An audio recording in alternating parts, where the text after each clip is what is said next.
Okey, kita sambung bab yang ketujuh tingkatan 2. Okey, kita masih berada dalam bab perjuangan rakyat tempatan mengembalikan kedaulatan bangsa. Hari ini kita akan masuk ke topik 7.9, iaitu Antanom pahlawan anak rimba berjiwa besar. Okey, tugu peringatan pahlawan Antanom. Inilah Antanom Okey. Antanom merupakan ketua kaum Murut di Rundung.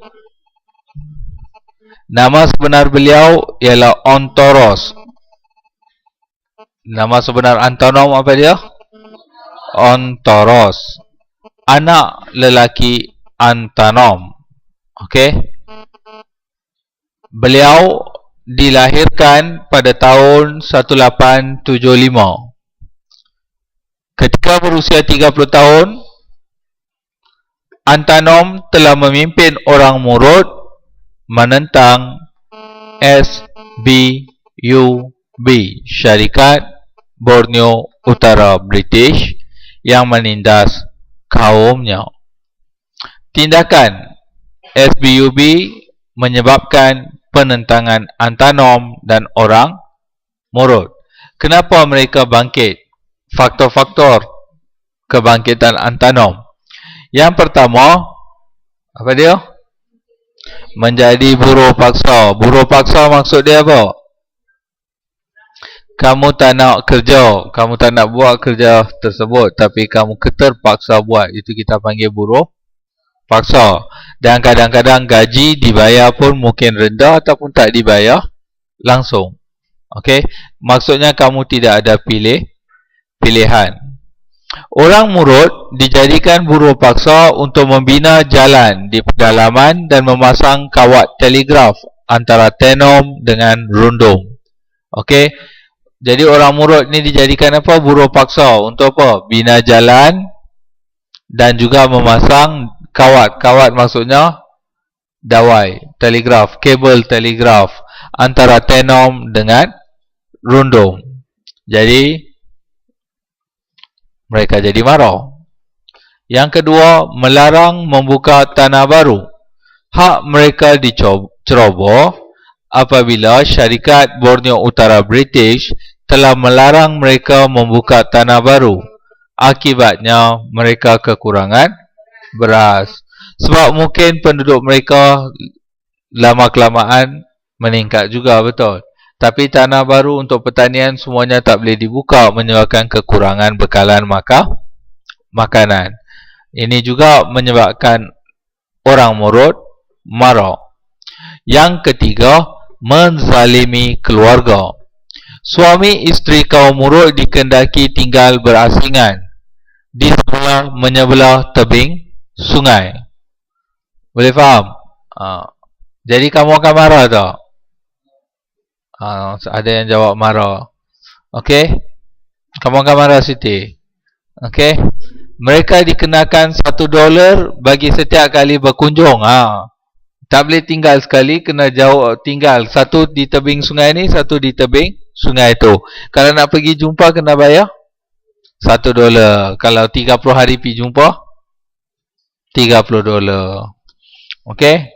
Jika mereka mempunyai 2 orang anak, salah seorang daripadanya akan diambil oleh SBUB untuk dijadikan buruh paksa.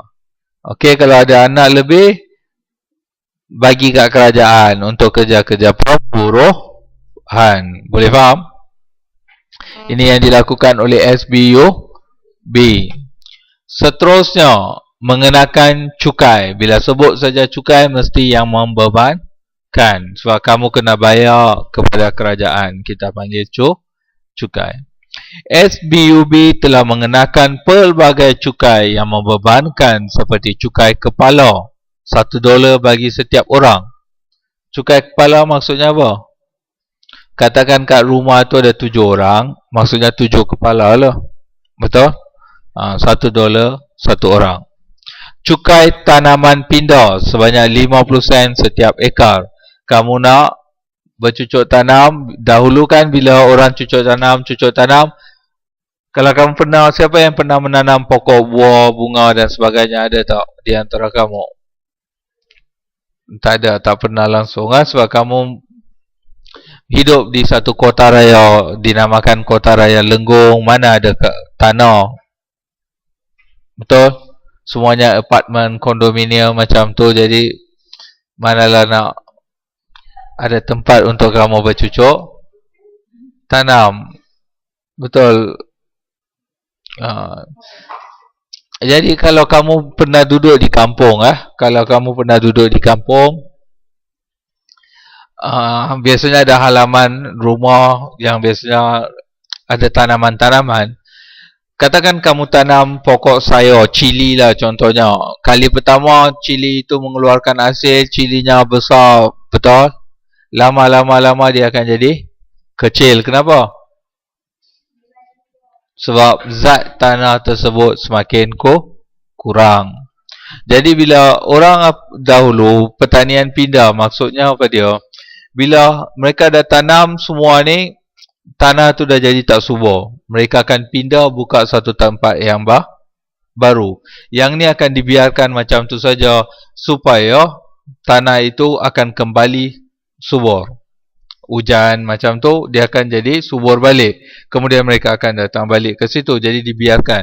Jadi setiap kali mereka nak pindah, buka satu kawasan yang baru untuk pertanian, untuk setiap seekar mereka kena bayar 50 sen. Cukai sebatang pokok kelapa untuk minum tua sebanyak 25 sen. Dan cukai tangkapan ikan besar serta memelihara anjing sebanyak $1 ekor. Okey, orang dahulu dia memelihara anjing sebab apa?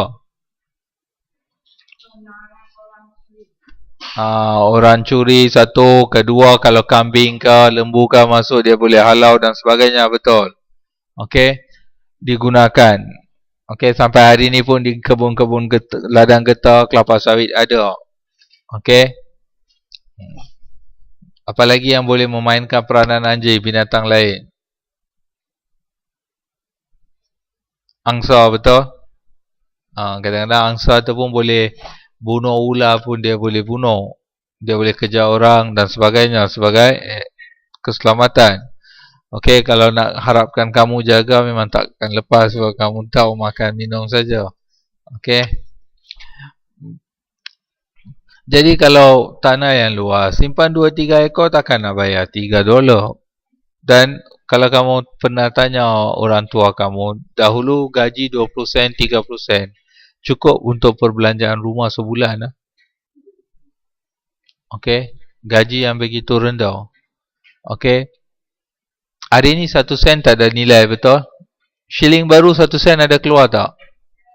Ada 1 sen shilling baru Tapi kebanyakan kedai kamu akan guna tak 1 sen? Tak, kalau 90 sen kamu kena bayar. Katakan RM1.99 kamu kena bayar RM2, betul? RM1.97 kamu still kena guna yang tu. Bawah daripada 3 sen kamu akan katakan RM1.93 kamu bayar RM1.90. Betul? Jadi shilling 1 sen tu dah hampir-hampir tak ada nilai. Okey, 10 sen kalau ada tetamu datang ke, ada orang tua datang bagi kamu 20 sen, buatlah belanja, kamu akan pandang hina terhadap dia, betul? Betul? Takkanlah bagi 20 sen. Okey, zaman dahulu 20 sen pun ada nilai. Hari ni minimum kena bagi berapa untuk kamu? Katakanlah waktu raya kamu pergi rumah orang, dalam sampul ada kamu picit je shilling rupanya. Apakah respon kamu?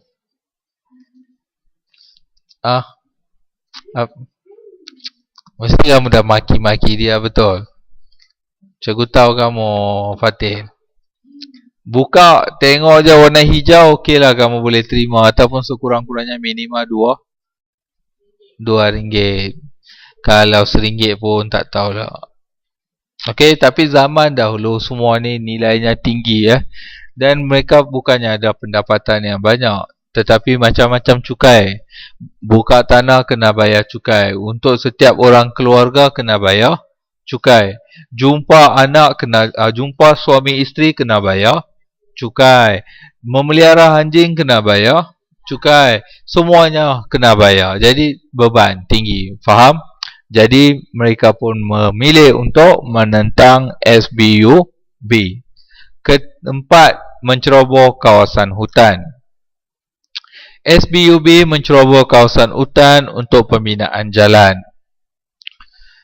Kaum Murud membantah tindakan itu kerana mengikut kepercayaan mereka, pencerobohan ini akan mengganggu roh nenek moyang mereka. Ini kepercayaan orang Murud. Jadi bila hutan-hutan itu mula ditebang, diterokai, mereka kata akan mengganggu roh nenek moyang mereka. Jadi semua ini adalah faktor kenapa berlakunya penentangan Antanom dan orang Murud terhadap SBUB. Iaitu yang pertama, menjadi buruh paksa. Yang kedua, melarang membuka tanah baru. Yang ketiga, menzalimi keluarga. Yang keempat, mengenakan cukai yang membebankan. Dan terakhir sekali, yang kelima, menceroboh kawasan hutan. Sekarang murid-murid, kita lihat apa yang berlaku. Sekarang kamu dah tahu kenapa mereka marah. Kita lihat pula apa yang telah berlaku. Okey. Antanom menyatukan orang Murud untuk menentang SBUB. Demi menebus maruah mereka, pada bulan Februari 1915, Antanom menyerang Pensiangan dan membakar bangunan kerajaan di situ. Pensiangan adalah nama tempat. Pada bulan Mac 1915, Antanom memimpin kira-kira 600 orang Murud menyerang Rundum. Pejabat pentadbiran SBUB di Rundum telah dimusnahkan. Kejayaan itu telah menaikkan semangat perjuangan orang Murud. Pengikut Antanom meningkat menjadi lebih kurang 900 orang. Bila Antanom berjaya kalahkan orang putih, wah, ramai kata Antanom ni kuat. Tambahlah lagi penyokongnya dari 600 ke 900 orang. Antanom membina kubu pertahanan di Sungai Selangit yang mengandungi 7 buah rumah bawah tanah. Okey. Pada bulan April 1915, SBUB menghantar 400 orang tentera menyerang kubu Antanom. Pertempuran berlaku selama 6 minggu. Antanom dan 400 orang Murud terkorban dalam mempertahankan Rundum. Maksudnya tak ada yang cabut lari atau mengalah. Semuanya berjuang sampai mati. Faham? Okey. Oleh sebab itu, penentangan tersebut dikenali sebagai kebangkitan Rundum. SBUB mengenakan tindakan tegas terhadap pengikut Antanom. 8 orang kanannya dibuang daerah ke Kudat. Sementara yang lain menjadi buruh paksa, memasang kawat telegraf dari Kimanis hingga ke Keningau. Okey, ni semua nama tempat. Bagi mengelakkan kebangkitan seterusnya, SBUB mengarahkan orang Murud bersumpah tak setia. Bagi menunjukkan protes terhadap SBUB, orang Murud telah pindah ke Kalimantan. Kalimantan kat mana? Sini, di Indonesia hari ni. Ini Pensiangan, ni semua. Jadi mereka tak puas hati, mereka pindahlah ke Kalimantan. Okey, begitulah tamatnya apa?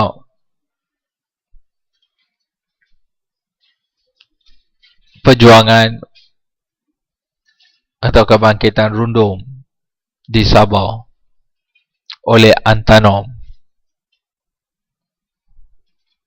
Jadi kamu menjana idea, kamu fikirlah sikit. Wajarkah tindakan SBUB menjadikan orang Murud sebagai buruh paksa? Wajar atau tidak?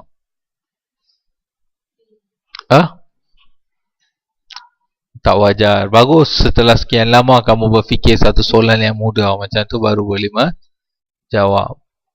Okey, kita teruskan murid-murid menjana idea. Ada sedikit latihan di sini. Lengkapkan jadual dan peta di bawah dengan maklumat tentang tokoh dan kawasan kebangkitan menentang British. Contohnya Sultan Ahmad Tajuddin Kuala Kedah. 7.2 apa dia? Dul Said kat mana? Naning. Bagus. Okey, macam itulah. Seterusnya, ini peta kawasan kebangkitan menentang British di Tanah Melayu, Sabah dan Sarawak. Seterusnya, kita masuk 7.10, iaitu Tok Janggut Pejuang Jihad. Okey. Okey, kita sambung 7.10, iaitu Tok Janggut Pejuang Jihad. Okey, nama sebenar Tok Janggut. Okey, ambil perhatian. Nama sebenar Tok Janggut ialah Haji Mat Hassan bin Munas, atau dikenali sebagai Tok Janggut. Beliau dilahirkan pada tahun 1853 di Kampung Jeram, Pasir Putih, Kelantan. Haji Mat Hassan mendapat pendidikan pondok di Kelantan dan Mekah. Beliau menyimpan janggut hingga ke paras dada, dan sebab itulah beliau dikenali sebagai Tok Janggut. Tok Janggut juga mahir dalam ilmu persilatan. Beliau yang menetap di kampung Nering, bekerja sebagai petani dan peniaga. Kamu tengok gambar, inilah Tok Janggut. Gambaran sahaja. Ini bukan gambar betul, tetapi gambaran. Pelukis menunjukkan wajah Tok Janggut. Beliau terkorban dalam perjuangan mendaulatkan Kelantan. Okey, kita lihat. Pertama, faktor penentangan Tok Janggut. Yang pertama ialah peraturan tanah. Tok Janggut menentang peraturan cukai yang diperkenalkan pada tahun 1915, di mana peraturan itu mewajibkan petani membayar cukai tanah. Yang kedua, perasaan anti-British. Sentimen anti-British meningkat apabila Britain menyerang kerajaan Turki Uthmaniyah semasa Perang Dunia Pertama tahun 1914. Okey, sebab dia kerajaan Turki Uthmaniyah menyeru umat Islam di seluruh dunia supaya berjihad menentang penjajah barat. Okey, kerajaan Turki Uthmaniyah ialah kerajaan Islam. Okey. Tok Janggut menyahut seruan menentang British di Pasir Putih. Seterusnya, pengenalan cukai yang membebankan. Ini peraturan tanah. Ini cukai tanah. Ini cukai yang membebankan. Petani juga dikehendaki membayar cukai pokok kelapa. Ada pokok kelapa, setiap pokok kamu kena bayar. Yang berbuah sebanyak 3 sen satu pokok. Pokok pinang 1 sen satu pokok. Tahu pokok pinang tu apa dia? Tahu? Tahu. Buat apa pinang? Pinang digunakan untuk apa? Kamu makan pinang?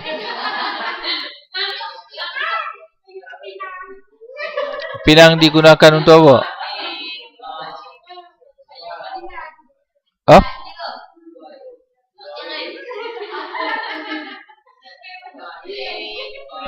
Pinang guna apa? Pinang digunakan untuk buat apa? Tak tahu.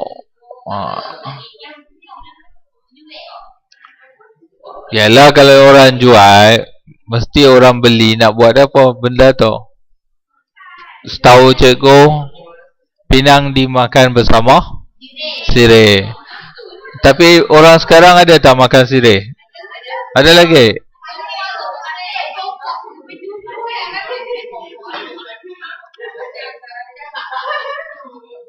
Yang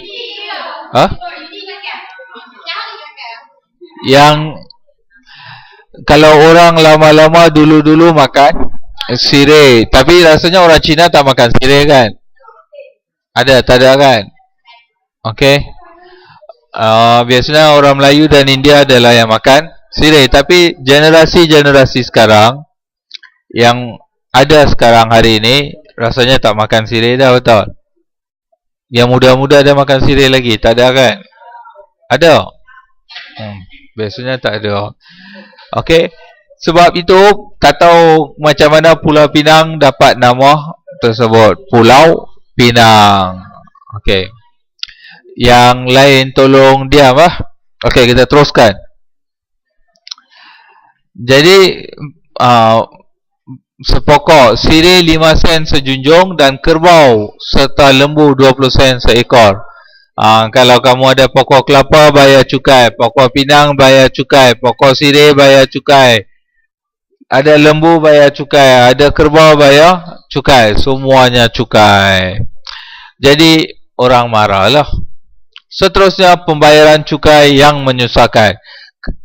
Faktor yang lain, okeylah dia kata terpaksa bayar cukai, tapi kaedah bila kamu nak pergi bayar cukai pun jadi masalah. Kita lihat penduduk tempatan menghadapi masalah membayar cukai kerana pejabat bayaran cukai terletak jauh di bandar.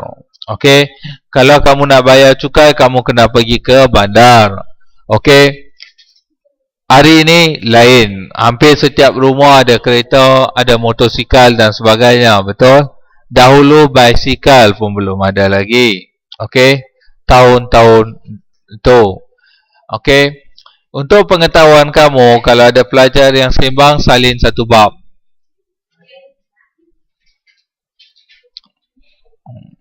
Okey.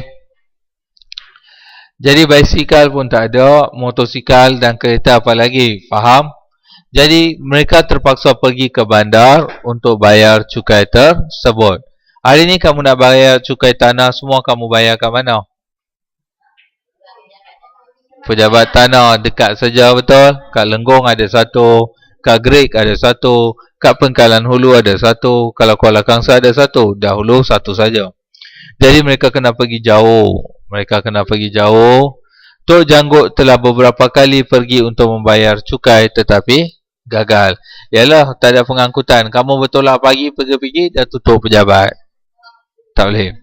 Mereka yang gagal membayar cukai akan ditangkap dan didenda pula. Bukan mereka tak nak bayar tetapi tak ada kemudahan. Sikap biadab pegawai British yang bertugas menimbulkan kemarahan penduduk tempatan terhadap British. Ini semua adalah faktor-faktor yang membawa kepada penentangan di Kelantan oleh Tok Janggut. Sekarang kita lihat info arkib. Penasihat British W.L. Carter menerima berita Tok Janggut bersama-sama 2,000 hingga 3,000 orang pengikutnya merancang untuk menyerang Kota Baru. British mengantar bantuan tentera dari Singapura dan pasukan tambahan Malay State Guide. Okey, kita lihat 28 April 1915. Encik Abdul Latif, pegawai daerah Pasir Putih, menghantar Sarjan Cewan. Dia pegawai daerah. Siapa dia? Encik Abdul Latif. Dia ini dari Singapura, mengantar Sarjan Cik Wan untuk menangkap Tok Janggut kerana gagal membayar cukai. Dalam ketika nak buat tangkapan perbalahan tersebut, telah berlaku menyebabkan Tok Janggut telah menikam mati Sarjan Cik Wan. Okey, perbalahan telah berlaku dan menyebabkan Sarjan Cik Wan mati ditikam oleh Tok Janggut. Kemudian, ini 28 April. Sehari kemudian, 29 April 1915. Tok Janggut, Engku Besar Jeram, Penghulu Adam dan Cik Sahak Merbol mengetuai angkatan melancarkan serangan ke atas Pasir Putih. Mereka menduduki Pasir Putih selama 3 hari dan mengisytiharkan Pasir Putih bebas daripada cengkamat British. Unggu Besar Jeram, Tuan Ahmad dilantik sebagai Raja Pasir Putih dan Tok Janggut sebagai Perdana Menteri. Kemudian 9 Mei, British menawarkan hadiah sebanyak $500 kepada sesiapa yang berjaya menangkap Tok Janggut dan pemimpin kanannya. 9 Mei. 23 Mei, siapa lahir 23 Mei? Ada tak? Tak ada. British membakar rumah Tok Janggut dan pengikutnya kerana enggan menyerah diri. Tindakan British itu telah menyebabkan Tok Janggut menyerang Pasir Putih. 24 Mei, siapa lahir? Tak ada juga. British menyerang Tok Janggut yang berkubu di kampung dalam pupuk Saring. Dalam pertempuran tersebut, Tok Janggut terkorban. Jadi apa yang British buat? Mayat Tok Janggut diarah ke Pasir Putih dan Kota Baru, bagi tahu kat semua orang bahawa Tok Janggut telah berjaya kami bunuh. British buat macam tu lah, bawa mayat tersebut, kemudian menggantungnya secara songsang terbalik, kepala bawah kaki atas, di padang balai besar Kota Baru selama 4 jam. Barulah mayatnya akan dikebumikan di Pasir Pekan. Ini adalah perjuangan Tok Janggut. Tok Janggut dan rakan-rakannya terkorban sebagai pahlawan yang menentang kuasa penjajah barat. Meskipun kebangkitan pada 1915 berjaya dipatahkan oleh British, tetapi semangat juang mereka menjadi sejarah kebanggaan kita.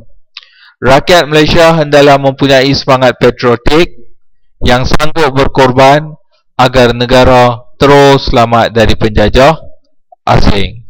Kawasan kebangkitan Tok Janggut menentang British di Kelantan. Tengok notis hukuman denda ke atas penduduk dijajah Pasir Putih kerana mencetuskan huru-hara.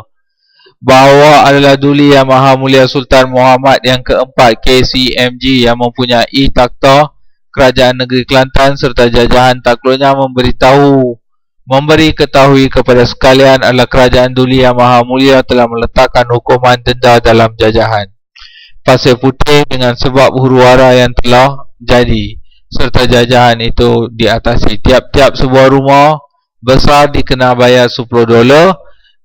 Okey, pada sebuah rumah yang kena bayar $5, yang sedang lah, sedang maksudnya sederhana, dan rumah kecil kena bayar $3, semua penduduk.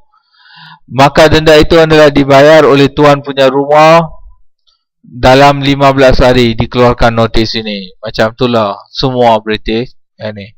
Dan di sini ada sebuah sajak berkaitan dengan Tok Janggut. Siapa nak bacakan sajak tersebut? Siapa yang pandai mendeklamasi sajak? Tak payah, you dah pernah baca. Cikgu rosak nilai-nilai sajak tu.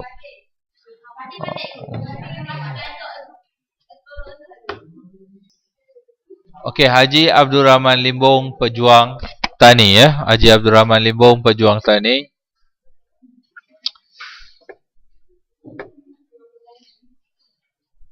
Haji Abdul Rahman bin Haji Abdul Hamid, dikenali juga sebagai Haji Abdul Rahman Limbong kerana beliau kerap ke Limbong. Nama tempat dia Limbong ni nama tempat di Kemaman untuk mengajar agama.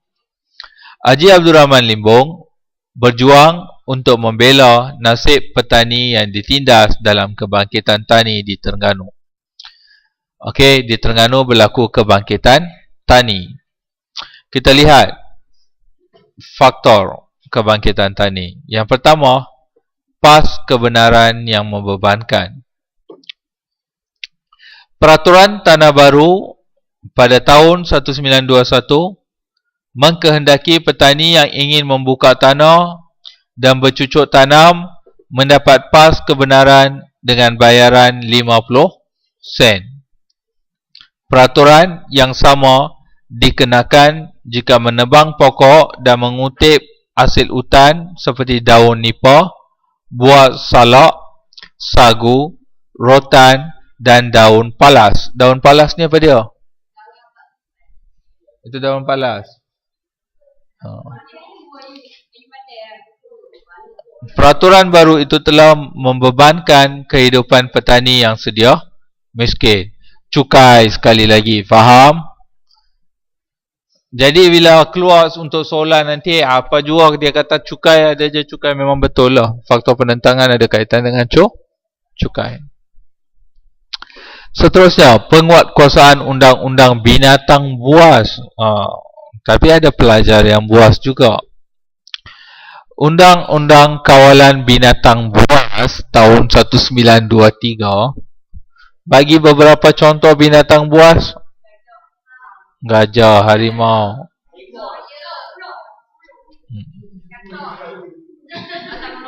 Jadi telah melarang penduduk memburu binatang liar. Okey, British kata jangan bunuh, jangan buru.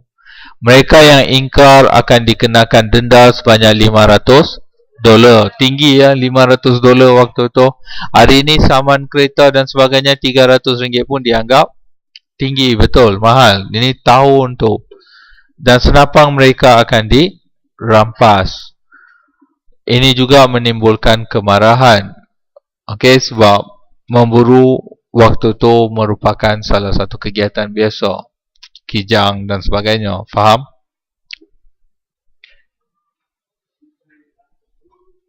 Peraturan Tanah Baru. Peraturan Tanah tahun 1924 mewajibkan penduduk mendaftar tanah mereka dengan bayaran sebanyak RM2.50 setiap seorang. Okey, RM2.50 ke RM2.50?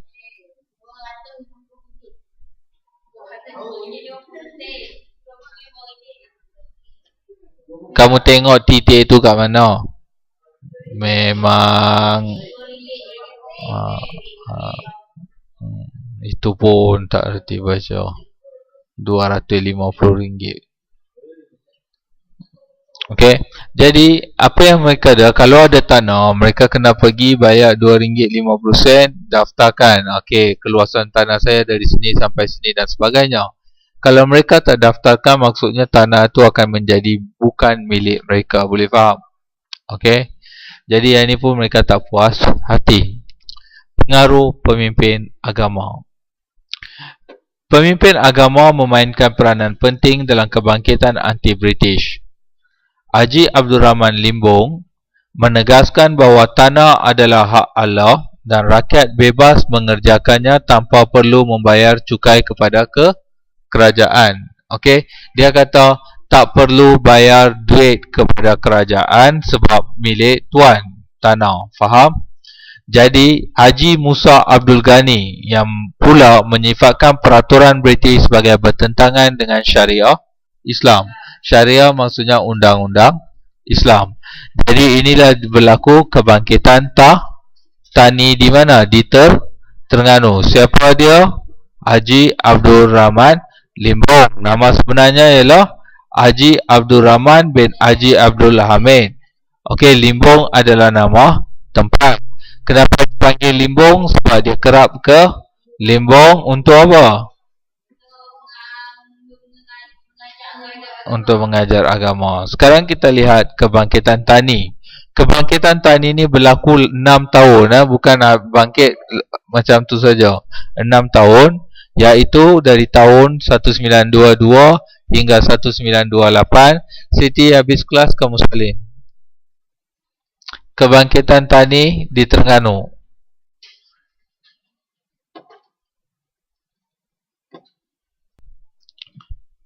Cikgu laju sikit ya. Kebangkitan tahun 1922. Petani di Kuala Telemong, bukan Temelong Kuala Telemong menentang peraturan baru dengan membersihkan tanah tanpa mengambil pas kebenaran. Jadi mereka kata peraturan ni kami tak boleh ikut. Jadi mereka buka juga tanah baru tanpa dapatkan kebenaran. Jadi tindak balas British terhadap kebangkitan tani. British telah menangkap 43 orang petani dan mendakwa mereka di mahkamah. Haji Abdul Rahman Limbong bertindak sebagai peguam. Jadi pihak British gagal mematahkan ujarnya bahawa tanah adalah hak Allah dan bukan hak negeri. Maka menerima hujah tersebut dan membebaskan mereka. Jadi semua mereka dibebaskan. Kemudian ini tahun 22. 3 tahun kemudian 1925. Seramai 300 hingga 500 orang petani berkumpul di Kuala Telembong untuk bercucuk tanam. Mereka membersihkan 200 ekar tanah milik Tengku Nik Maimunah. Kalau tak silap, Cikgu Tengku Nik Maimunah adalah Ibu Sultan waktu tu, Ibu Sultan. Dan 400 ekar tanah kerajaan. Tindakan itu dilakukan setelah mengetahui British akan memberi konsesi tanah tersebut kepada saudagar Cina. Jadi mereka dapat tahu orang Cina ataupun saudagar Cina akan ambil tanah tersebut. Jadi 300 hingga 500 orang pergi bersihkan tanah tersebut untuk bercucuk tanam. Okey, kita lihat tindak balas British terhadap kebangkitan tani. British mendesak Sultan Sulaiman supaya bertindak terhadap Haji Abdul Rahman Limbong. Haji Abdul Rahman Limbong menjelaskan kepada Sultan bahawa pentadbiran British di daerah Kuala Berang telah menindas rakyat. Jadi kemudian berapa tahun? 3 tahun kemudian, tahun 28, British mengancam akan mengambil tindakan undang-undang terhadap petani yang enggan membayar cukai. Ancaman itu menyebabkan seramai 1000 orang petani berhimpun di Marang, Kuala Terengganu, Kuala Telembong dan Kuala Berang. Mereka mengisytiharkan perang terhadap British.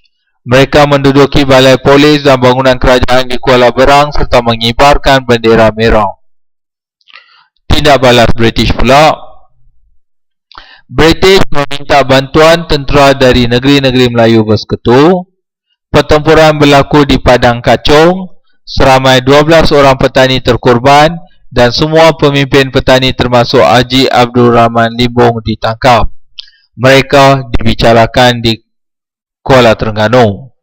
Haji Abdul Rahman Limbong dijatuhi hukuman buang negeri ke Mekah atas tuduhan mengasut serta mencetuskan kebangkitan. British dia tak bagi denda ataupun memenjarakannya di Terengganu sebab dia tahu dia mempunyai ramai penyokong. Jadi British buang ke Mekah dan kemudiannya Haji Abdul Rahman Limbong akan meninggal dunia kat situlah. Kebangkitan tani di Terengganu merupakan tindak balas rakyat terhadap kezaliman penjajah British yang mencari kekayaan dengan menindas petani yang miskin. Kamu tengok, pengikut Haji Abdul Rahman Limbong dibawa ke Balai Polis Kuala Terengganu pada tahun 1928. Di sinilah. Nampak? Okey. Suasana di luar mahkamah ketika orang ramai menunggu keputusan hakim. Nampak? Jadi kamu kena menjana idea. Bincangkan perjuangan antara Haji Abdul Rahman Limbong dengan Tok Janggut. Kawasan, faktor, cara dan kesan. Haji Abdul Rahman Limbong, Tok Janggut. Pada pendapat kamu, bolehkah negara kita dijajah semula? Dan bagaimana kita hendak mengekalkan kemerdekaan dan kedaulatan negara kita? Tolong jawab semua 3 soalan ini dalam buku latihan dan cikgu akan sembang minggu depan, hari Rabu. Kesimpulan. Dalam bab ini, kamu telah mengetahui bahawa penjajah menyebabkan penderitaan dan penghinaan. Kekayaan tanah air telah dibolot oleh penjajah dan penduduknya pula ditindas. Demi mengembalikan maruah bangsa dan kedaulatan negara, pahlawan tanah air telah berjuang bersama-sama rakyat tempatan untuk menentang penjajah. Tetapi British telah menggunakan tipu hela, kekuatan tentera dan menguatkuasakan undang-undang untuk melumpuhkan perjuangan mereka. Pejuang-pejuang negara dijatuhi hukuman mati, dibuang negara, dipenjara, harta benda dirampas dan perkampungan mereka dibakar. British juga mengisytiharkan pejuang tanah air sebagai pemberontak dan penderhaka. Walaupun perjuangan mereka gagal, namun semangat dan keberanian mereka amat dikagumi dan menjadi inspirasi kepada perjuangan-perjuangan yang akan datang seterusnya. Penjajahan British telah meninggalkan kesan yang pahit kepada seluruh rakyat. Belajarlah dari sejarah. Jika kita lupa dan leka, kita akan dijajah semula. Oleh itu, untuk kekal menjadi bangsa yang bermaruah dan negara yang berdaulat adalah menjadi tanggungjawab kita untuk membina jati diri serta memperkasa bangsa dan negara. Okey, Iqbal, seorang pujaga Islam, dia mengatakan bangsa yang hidup akan tetap hidup selama bangsa itu tidak melupakan jasa pahlawannya. Okey, di sini ada satu lagi puisi atau sajak yang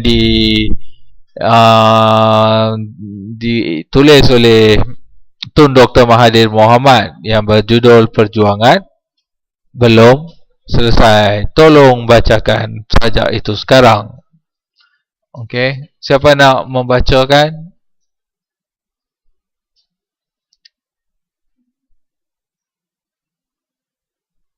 Okey.